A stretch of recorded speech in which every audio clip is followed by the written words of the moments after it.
Steve, in my experience, it's hard to help people to become concrete, to take an idea from the idea phase into concrete steps and actions to be taken.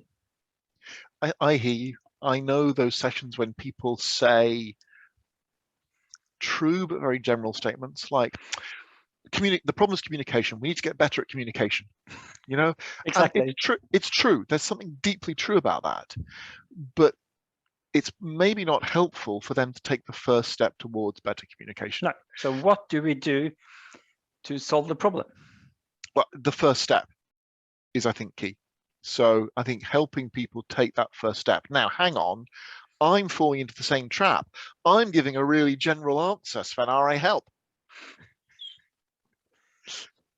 Yeah, I agree. So you mentioned to me one time that what you often do is you allow time in sessions to actually let people work on the concrete. So for instance, so here's the idea, take some time, design it, make it work, and show me it works.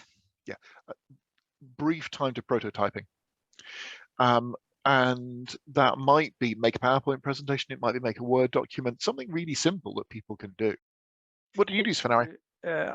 I'm looking for that exercise. I'm looking for those hints that kind of force people to become proactive and think in form of action. So one thing we've done is give them kind of a worksheet and said, in 7 steps, please explain how you go from this idea to actually make it happen.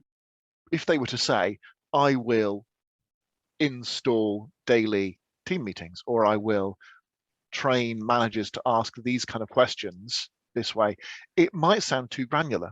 It might not sound important enough to do. And it takes a lot of confidence, I think, to do that, to describe those small steps. But Agreed. I think that's what we need. It's that kind of little things that we do. Yeah. Break it down into these small actions. And I think you're right. It feels like too mundane.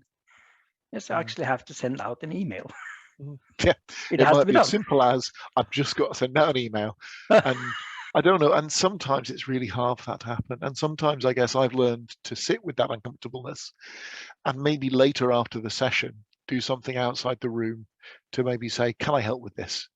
And maybe see if I can understand what's going on a little bit more to kind of nurture things along.